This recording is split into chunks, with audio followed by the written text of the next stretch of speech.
Hello बच्चों, कैसे हैं आप सब लोग। तो स्वागत करते हैं आपका और हमारा आपके इस ब्यूटीफुल से चैनल अभिषेक दीक्षित फिजिक्स पे। तो बेटा फिर से मैं वापस आ गया हूँ एक बहुत ही प्यारे और खूबसूरत से टॉपिक के साथ, जिसका नाम है हमारा heating effect of electric current.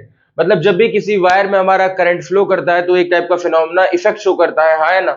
उसके बारे में यहाँ पे पढ़ने वाले हैं। बेसिक से करंट के हमारे दो इफेक्ट होते हैं, एक होता है magnetic effect of electric current, हाँ है ना, और एक है हमारा heating effect of electric current. Magnetic effect of electric current पूरा चैप्टर है हमारा, इसके बाद वाला वो मैंने पढ़ा भी रखा है, वहां पे भी देख सकते हैं मेरे चैनल पे। अब हम देखने वाले हैं कि what do we mean by heating effect of electric current. ठीक, आपने अब हीटिंग इफेक्ट की बात तो मतलब एनर्जी की यहाँ पे हम बात कर रहे होंगे, हाँ है ना, हीट एनर्जी की बात कर रहे होंगे। अगर एक वायर है जिसमें हमारा करंट फ्लो कर रहा है तो हमको उसमें क्या अप्लाई करना होगा, पोटेंशियल डिफरेंस अप्लाई होगा, तभी हमारा करंट फ्लो करेगा। अब पोटेंशियल डिफराई अब करंट क्यों फ्लो कर रहा है, क्योंकि पोटेंशियल डिफरेंस अप्लाइड है। पोटेंशियल डिफरेंस अप्लाइड है तो क्या इलेक्ट्रॉन्स को मिल रहे होंगे, एनर्जी मिल रही होगी। अब एनर्जी मिल रही होगी तभी वो कंडक्टर्स के एक एंड से दूसरे एंड तक क्या कर पा रहे होंगे बेटा, फ्लो कर पा रहे होंगे।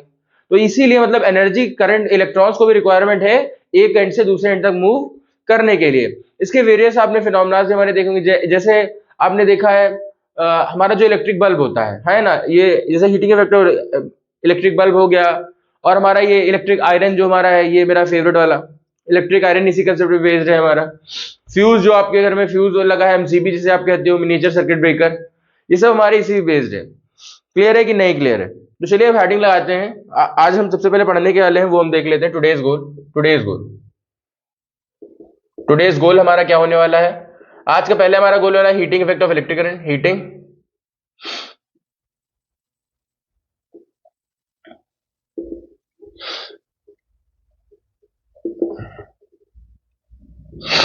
इसके बाद हम पढ़ेंगे बेटा इसी के अंदर जूल्स लॉ।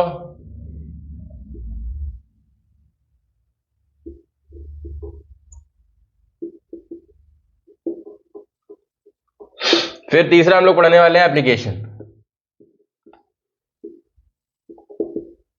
साथ में मैं जब ये पढ़ा दूंगा इसको मैं फोर्थ पॉइंट, थर्ड पॉइंट हम कह सकते हैं कि तो एक दो क्वेश्चंस देखेंगे। क्या देखेंगे बेटा हम लोग इस पे? क्वेश्चंस देखेंगे। तो ये सारी चीजें हम आज की क्लास में बेटा करने वाले हैं। क्लियर है कि नहीं क्लियर है? तो चलिए बेटा कॉपी पेन उठाते हैं और आज की क्लास के नोट्स बनाते हैं।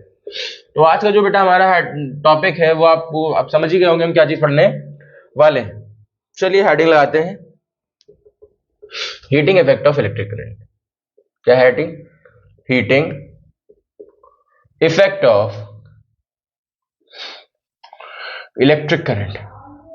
Electric heating effect of electric current, ये हमारा क्या होने वाला है, इसका पूरी हेडिंग होने वाली है। ठीक, तो अब चलिए हम इसमें पढ़ते हैं। जैसे आपने अक्सर देखा होगा बेटा, जैसे मम्मी आपको क्या दे, रुपए देती हैं, हाँ है ना, कि बेटा मम्मी ने कहते हैं 100 रुपए दियो, मम्मी ने कहा ये सामान लेके आ जाना, हाँ है ना। तो आप ऐसे जाते हो तो अच्छी बात है, वरना अक्सर आप क्या कहते हो, 5 और 10 रुपीज आप ले लेते हो, है ना। मम्मी जैसे 5 और 10 रुपीज को ये मैं खा लूंगा वो खा लूंगा, तो मम्मी कहती है हाँ ठीक है खा लो।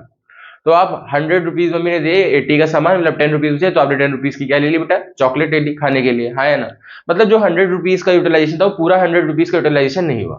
सर हुआ तो 10 की चॉकलेट भी ली बेटा, वो जो काम था मेनली उस पर नहीं हो पाया ना। वो 10 जो रुपीज आपने चॉकलेट खा ली, वो एक हिसाब से जो जितने पैसे जिस चीज के लिए थे उसके रिस्पेक्ट में तो 10 रुपीज उस पर वेस्ट हो गए कि नहीं वेस्ट हो गए? यस और नो? तो वैसे ही जब भी किसी कंडक्टर में हमारा करंट जाता है तो वो काम तो करता है, उसके अलावा कुछ फॉर्म ऑफ एनर्जी हमारी वेस्ट होती है। क्या आती है बेटा? वेस्ट। अब वो जो एनर्जी है वो वेस्ट के फॉर्म में होती है, हीट फॉर्म में होती है। जैसे आप कोई भी, जैसे फैन है हमारा, जो फैन लगा है ऊपर, हाँ है ना, आपके कमरे में छत पे, इसको आप ज्यादा समय तक चलाने लगाओ तो ये हीट कर जाता है, हाँ है ना। या फिर जिस फोन में आप रिकॉर्डिंग देख रहे हो या फिर वीडियो ये देख रहे हो, उसमें भी अगर आप देखो तो अगर आप ज्यादा देर तक फोन चला दो तो वो फोन क्या करने लगता है, हीट करने लगता है। यस और नो? तो अब मेन फंक्शन उसका हीट करना तो है नहीं, मेन फंक्शन है उसका ऑपरेट करना, जैसे पंखा का चलना, मोबाइल का वर्क करना, बट वो हीट भी आ रहा है। तो ये जो हमारा वेस्ट आ रहा है, तो ये साइंटिस्ट ने लोगों ने देखा कि हीट भी एज अ वेस्टेज जा रहा है। क्या जा रहा है? वेस्टेज। तो अगर मैं कोई सर्किट ऐसा बनाऊं जो कि प्योरली रेजिस्टिव हो, प्योरली रेजिस्टिव का मतलब उस सर्किट का काम ही हो सिर्फ उसमें रेजिस्टेंस ही हो, हाँ है ना, तो पूरे का पूरा, अभी 10% तो वैसे ही वेस्ट होगा, अब पूरे का 100% क्या होगा, हीट के फॉर्म में निकलेगा। अब पूरा का पूरा 100% अगर हीट के फॉर्म में निकलेगा तो वो हमको क्या देगा, हीट प्रोड्यूस करेगा, जिसका हम एप्लीकेशन में यूज कर सकते हैं। जिसका one of the most and खतरनाक और बेहतरीन एप्लीकेशन हमारा क्या है, इलेक्ट्रिक आयरन। ये बार बार मैं लाता रहूंगा। और हमारे जो अपने वो बल्ब नहीं देखा है, वो येलो वाला बल्ब जो आता है जिसमें टंगस्टन का वायर लगा होता है, जहां सूर्या बल्ब जिसे हम कहते हैं, तो वो बल्ब भी हमारा क्या होता है, उसमें भी हीट प्रोड्यूस होती है बहुत ज्यादा अमाउंट में। क्लियर है? और आप इलेक्ट्रिक फ्यूज, अभी एप्लीकेशन में सारी चीजें बात करूंगा। तो सबसे पहले देख लेते हैं heating effect of electric current. when an electric current when an electric current is passed through a conductor, passed through a conductor for some kind of work, then there is energy dissipated in a circuit as a form of heat, called as heating effect of electric current. Heating effect of electric current, ये हमारा heating effect of क्या है, electric current. समझ में आ गया कि नहीं आ गया? This is heating effect of electric current. मतलब जब भी किसी कंडक्टर में हमारा क्या करता है बेटा, करंट फ्लो करता है, तो उसमें उसकी कुछ पार्ट ऑफ एनर्जी हमारा हीट के फॉर्म में डिसिपेट हो जाती है, उसे हम क्या कहते हैं, heating effect of electric current. ठीक है, अब हम आ गए हैं इसका मैथमेटिकल फॉर्म। क्या था बेटा, मैथमेटिकल फॉर्म।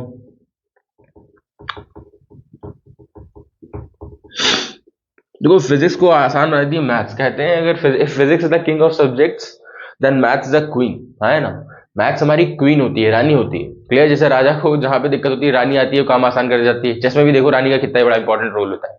तो फिजिक्स को आसान बेटा हमारी मैथ्स बना देती है। तो मैथमेटिकल फॉर्म में अगर देखें तो by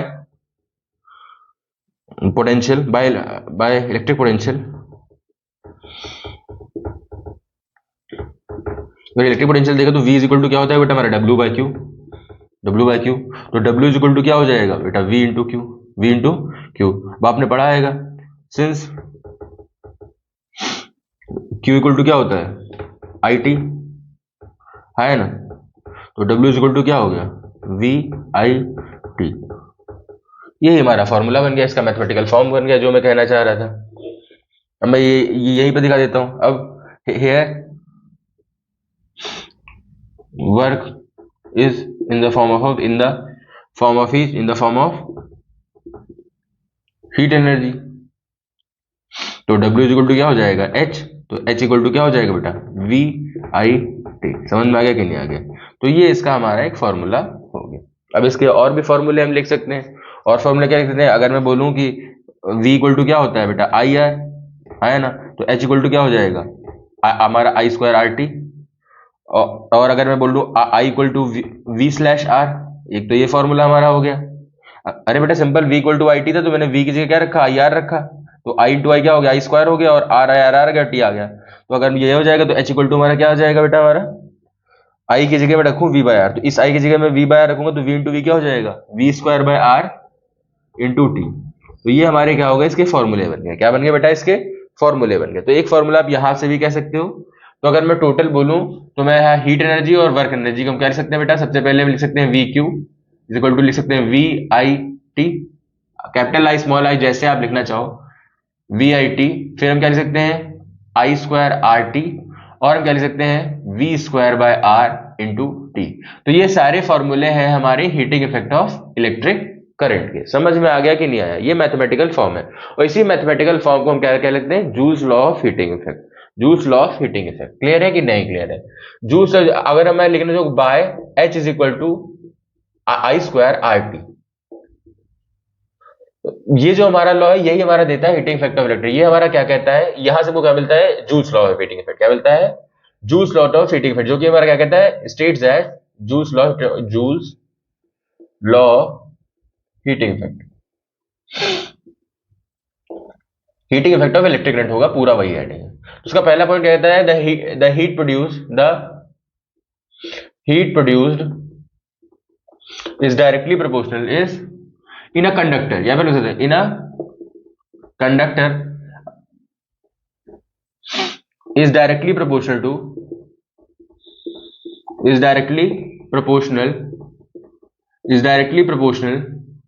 two the square of current, square of current, है ना। तो मतलब जो हीट है वो डायरेक्टली इक्वल टू क्या है बेटा, आई स्क्वायर। ये पहली वाली इक्वेशन हमारी हो जाती है। दूसरी इक्वेशन के बाद वो क्या करता है, जो the heat produced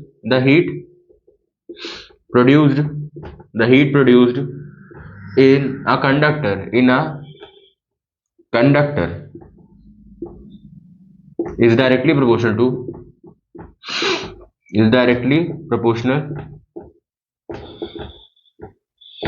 to the resistance of conductor, resistance of conductor को किससे कहते हैं बेटा हम लोग, आर से। तो जो हीट डायरेक्टली टू आर, ये हमारी क्या हो गई इक्वेशन नंबर 2। फिर तीसरी हमारी हो जाएगी the heat produced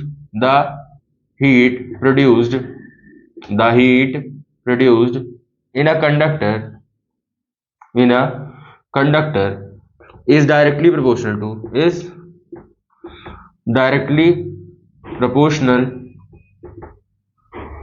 to the time for which it flows, मतलब h is directly proportional to time। तो ये तीन इक्वेशन हमारी हो जाती हैं। तो बाय कंबाइनिंग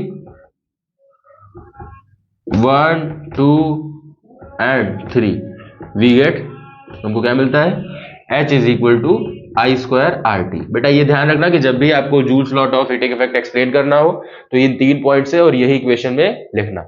इससे आप joules law of heating effect explain नहीं करेंगे और इससे joules law of heating effect explain नहीं करेंगे, इसी टर्म से आप एक्सप्लेन करेंगे। मतलब पहला क्या कहता है कि जितना ज्यादा करंट होगा उतना ज्यादा हीट प्रोड्यूस होगी। दूसरी बात, जितना ज्यादा रेजिस्टेंस होगा उतनी ज्यादा हीट प्रोड्यूस होगी, है ना। जैसे ये वाला हमारा वही जो हमारा इलेक्ट्रिक प्रेस होता है, इसका रेजिस्टेंस बहुत हाई होता है, इसमें जो वायर लगा होता है निक्रोम का, इसका रेजिस्टेंस क्या होता है, बहुत हाई होता है। अब इसका रेजिस्टेंस बहुत हाई होता है तो हीट ज्यादा प्रोड्यूस हो जाता है। टाइम ऑब्वियस सी बात है, जितने टाइम इंटरवल के लिए यूज करोगे आप, ऑब्वियस सी बात, किसी का रेजिस्टेंस कम है, करंट कम फ्लो हो रहा है जैसे मोबाइल, बट उसको मैं 4-4, 5-5 घंटे में अगर उसको यूज करूंगा तो हमारा क्या आ जाएगा, हीट उसमें भी प्रोड्यूस होने लगती है। तो आई होप आपको heating effect of electric current समझ में आ गया होगा, इसमें कोई भी प्रॉब्लम नहीं होगी। अब इस पे एक दो बेटा क्वेश्चंस करते हैं तो आपको और इसमें अच्छे से समझ में आए, फिर हम इसके एप्लीकेशन की तरफ बढ़ेंगे। तो ये बेटा हमारा आपको समझ में आ गया, आई होप आपने इसको नोट डाउन भी कर लिया होगा। क्लियर है? तो बेटा आपको पढ़ाई करते ही रहनी है, मेहनत से कभी भागना नहीं है। क्लियर है? एक बहुत ही बढ़िया कोट है जो मेरी एक बार जब मैं पढ़ता था तो मेरी प्रिंसिपल मैम ने बोला था, आपके लाइफ में बेटा 2 ऑप्शंस होंगे, है ना। अब ऑन एन एवरेज मैं कह सकता हूँ 80 years of a life time है, तो मैं इसको 100 में बोलूँ तो 60 और 40 में तोड़ सकता हूँ, 80 और 20 में, वरना 10-60।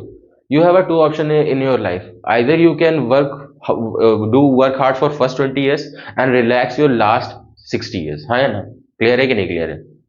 और you can enjoy the first 20 years and the work for the last 60 years। पहले के 20 साल आप मेहनत कर लो और आखिरी के 60 साल जिंदगी से काटो, ये आपके पास ऑप्शन है। दूसरा ऑप्शन फिर आपके पास ये बचेगा कि पहले के 20 साल आप मजे काट लो, सब काट लो, फिर आखिर के जो 60 साल है उसमें आप मेहनत ही करते रहो। समझ में आ गया कि नहीं आ गया? क्योंकि अब पहले के जो 20 साल का मतलब हमारा स्टार्टिंग लर्निंग का एज, पढ़ने का एज, यहाँ पे मेहनत की बात ज्यादा कम है क्योंकि मम्मी से हमको मम्मी पापा से सपोर्ट मिलता है, जो चाहिए वो दिला देते हैं, है ना। क्लियर है कि नहीं क्लियर है? हमको सिर्फ काम क्या है, पढ़ना। तो आपको सारा फोकस किस पे लगा देना चाहिए, पढ़ने का लगा देना चाहिए। अगर आप पढ़ोगे नहीं तो आगे चल के आप किसी न किसी के अंडर में वर्क करोगे, वो आपके लिए क्या होगा, बहुत ही मतलब पैथेटिक टाइप का हो जाएगा, बहुत प्रॉब्लम आपको देने लगेगा कि आप बंध जाओगे इस चीज में, अपने खुद के लाइफ के डिसीजंस नहीं ले पाओगे, फिर आप चिड़चिड़ेपन हो जाओगे, आपके रिलेशंस दूसरों से अच्छे नहीं होंगे। क्लियर है कि नहीं क्लियर है? तो आपका अभी काम बस क्या है बेटा, पढ़ना ही है। समझ में आ गया कि नहीं आ गया? सिर्फ पढ़ना। और पढ़ना कितना आसान है, उठो, बाकी शुरुआत में थोड़ी दिक्कत होती है, 5-10 मिनट बैठो, 5-10 मिनट थोड़ा पढ़ो, फिर जैसे 5 मिनट पढ़ने लगते हो फिर हैबिट पड़ जाती है, फिर लॉन्गर ड्यूरेशन के लिए पढ़ लेते हो। अब कहीं आपको खेलना है या फिर फॉर एग्जाम्पल दोस्त साथ टहलने जाना है तो बहुत प्रॉब्लम्स है, सबसे पहले उस दोस्त को फोन किया कि चलेगा, चलो ठीक, उसने कहा चल देना, उसके बाद मम्मी पापा से परमिशन लेनी है, दिक्कत हुई, मम्मी मान जाती है ना, ठीक है जाओ, फिर जैसे ही निकलने वाले होते पापा से बोलती थी, पूछे जरा इनसे कहाँ जा रहे हैं, पापा कहाँ जा रहे हो, वहां पे एकदम से गेम खत्म हो जाता है। फिर चलो पापा से भी परमिशन मिल गई, उसके बाद अब दोस्त के साथ कहीं जा रहे हैं तो अवश्य को कुछ पैसे चाहिए होंगे वहां पे खाने पीने के लिए, है ना। अगर नहीं चाहिए तो ऐसे भी जा रहे हैं, बट प्रॉब्लम तो है ना परमिशन लेने की। अगर पैसे चाहिए तो मम्मी से पैसे लेने की वो प्रॉब्लम, फिर वहां तक जाओ, धूप, गर्मी है तो धूप की झेलो, ठंडी है तो सर्दी झेलो, फिर वहां पे झेलो, फिर आओ, मतलब बहुत ही टाइम टेकिंग प्रोसेस है, बड़ी मेहनत का काम है, बट हमको वो आसान लगता है। और पढ़ना क्या है, अपनी बेड से उठना है और ये जो हमारी टेबल है यहाँ पे उस पे जाके चुपचाप क्या करना है, बैठ जाना है और पढ़ाई करने लगना है। समझ में आ गया कि नहीं आ गया? तो it is a very easy task. बस ट्राई करो, स्टार्टिंग के प्रोसेस होगी, बस 15 मिनट पढ़ना है आपको, और बस एक बार जब बैठ गए ना टेबल पे जाके, आप जब बैठ जाओगे एक बार, फिर आपको वो 15 मिनट कब आपके 1 घंटे हो जाएंगे फिर आपको पता नहीं चलेगा। क्लियर? और इस फोन को साथ मत लेके जाना टेबल पे, ये ध्यान रखना। सिंपल सा एक रूल बना लो अपनी लाइफ में कि इतने से इतने टाइम में मतलब यूज ही करना है। जैसे मैंने क्या बना लिया कि मॉर्निंग में 12 बजे तक रेयर ही है कि मैं फोन यूज करूं, है ना? सुबह 12 बजे से पहले रेयर ही है कि फोन, जैसे हाँ देख लिया कि सुबह कोई कुछ है या नहीं, थोड़ा देखे, बट रेयर है कि फोन चलाना ही नहीं है सुबह। मतलब ऐसे आप छोटे छोटे होल्ड, अब ऐसा नहीं कि मैं 3 दिन फोन नहीं चलाऊंगा तो वो एग्जाइटी हो जाएगी। जैसे अभी मैं आपसे कहूँ कि आंखें बंद करो और अब इस चीज के बारे में नहीं सोचना, अब आपको पिकॉक के बारे में नहीं सोचना, पिकॉक के बारे में नहीं सोचना, तो पिकॉक के बारे में सोचोगे। तो ऐसे दूर मत करो, नई हैबिट्स डेवलप करो, जो पुरानी हैबिट्स है वो ऑटोमेटिक डाउन हो जाएगी। ठीक है? तो अब इसमें क्वेश्चंस मैं लेके आऊं। सपोज करो in a given conductor of resistance 10 ohm, है ना, resistance 10 ohm, a current of 5 ampere is flowing for a time of 5 seconds, for a time of 3 second, या 3 सेकेंड हम मान लो, या फिर 15 सेकेंड, कितना मान लेते हैं, हमारा 9 सेकेंड्स। क्लियर है कि नहीं क्लियर है? 9 seconds. Calculate heat produce, calculate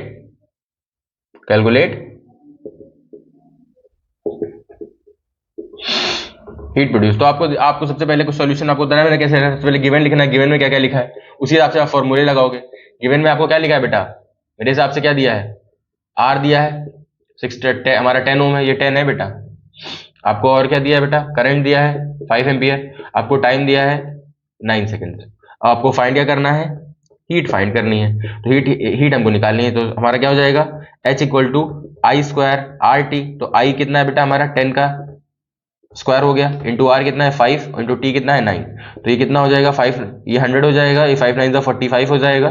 तो ये 4500 हमारा कितना आ जाएगा, जूल। और इसको आप क्या लिख सकते हैं कि 4.5 किलो जूल।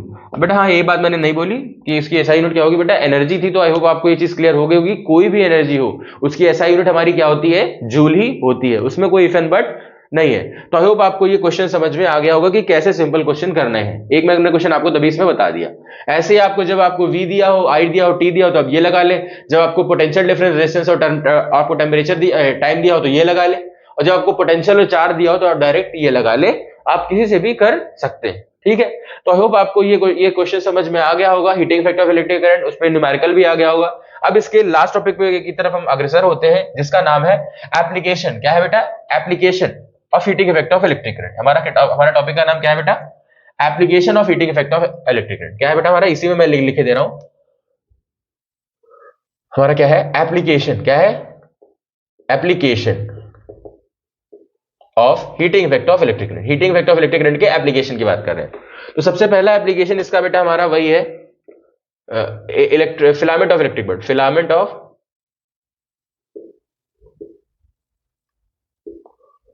जो इलेक्ट्रिक बल्ब हमारा होता है उसका फिलामेंट। आपको इलेक्ट्रिक बल्ब आपको पता है ये हमारा कुछ इस टाइप का होता है। तो ये जो हमारा फिलामेंट होता है ना, फिलामेंट ये हमारा बना होता है टंगस्टन का। किसका बना होता है, टंगस्टन का। समझ में आ गया कि नहीं आ गया? इसका जो मेल्टिंग पॉइंट होता है वो बेटा बहुत ज्यादा होता है, 3380 डिग्री सेल्सियस होता है। मतलब समझ लो कितना ज्यादा होता है, बहुत ज्यादा होता है। और ये हमको क्या प्रोड्यूस करता है, ये हीट भी प्रोड्यूस करता है प्लस लाइट भी देता है। मेजर फंक्शन इसका लाइट भी है। तो पहला एग्जांपल इसका यही है। दूसरा बेटा हमारा इलेक्ट्रिक, और हमारा इलेक्ट्रिक आने से मतलब इलेक्ट्रिक फ्यूज। क्या होता है, इलेक्ट्रिक फ्यूज। किस पे आता है बेटा, इलेक्ट्रिक फ्यूज, है ना। इलेक्ट्रिक फ्यूज आपको जैसे आज के में एमसीबी कहते हैं, है ना। अब एमसीबी हमारा क्या होता है, इलेक्ट्रिक जो फ्यूज होता है, फ्यूज ये एक अलॉय होता है। क्या होता है, alloy of tin and lead. Alloy of tin and lead. Tin और लेड का हमारा अलॉय होता है। समझ में आ गया कि नहीं आ गया? तो इसकी प्रॉपर्टी क्या होता है, इसका लो मेल्टिंग पॉइंट होता है, low melting point low melting point होता है, और high resistivity. High resistivity, high resistivity, इसकी दो प्रॉपर्टीज हमारी होती है। हाई रेजिस्टिविटी का मतलब होता है कि हल्का सा भी करंट जाने पे उसका टेम्परेचर बहुत जल्दी राइज कर जाएगा, और लो मेल्टिंग पॉइंट का मतलब है हमारा कि जैसे हमारा उसमें थोड़ा सा भी टेम्परेचर राइज होगा वो तुरंत ब्रेक कर जाएगा, एमसीबी को तुरंत गिर जाती है। तो इसी फंक्शन पे ये वर्क करता है। और ये रेटिंग होती है जैसे 5 एम्पियर की है, 3 एम्पियर की है, 1 एम्पियर की है, 2 एम्पियर है। तो 5 एम्पियर का मतलब क्या है? 5 एम्पियर का मतलब है कि ये करंट 4 एम्पियर का जाने देगी, 2 एम्पियर का जाने देगी, 1 एम्पियर का जाने देगी, 4.5 एम्पियर का जाने देगी। बट जैसे ही करंट 5 एम्पियर से ज्यादा एक्सीड करेगा तो वो जाने नहीं देगी। समझ में आ गया कि नहीं आ गया? 5 एम्पियर का मतलब हमारा ये रेटिंग ऑफ इलेक्ट्रिक फ्यूज का मतलब यही है कि अगर 2 एम्पियर की रेटिंग का इलेक्ट्रिक फ्यूज हमारा लगा है तो इसका मतलब क्या है कि वो 2 एम्पियर से 2.001 एम्पियर करंट भी उसमें आगे फ्लो नहीं करने देगी, तुरंत सर्किट को क्या कर देगी? ब्रेक, है ना। अब इसका एक छोटा सा और हमारा बचा है, हमारे इलेक्ट्रिकल डिवाइसेस। इलेक्ट्रिकल डिवाइसेस हमारे कौन कौन से हैं? जैसे हमारे क्या हो जाएगा बेटा, हमारा इलेक्ट्रिक आयरन क्या है बेटा हमारा? इलेक्ट्रिक आयरन, टोस्टर हमारा हो गया, और हमारा क्या, और भी बहुत सारे हैं, इलेक्ट्रिक आयरन हो गया, टोस्टर हो गया, एक्सेट्रा, ऐसे बहुत सारे हमारे डिवाइसेस हैं। हीटर हो गया, क्या हो गया बेटा हमारा? हीटर,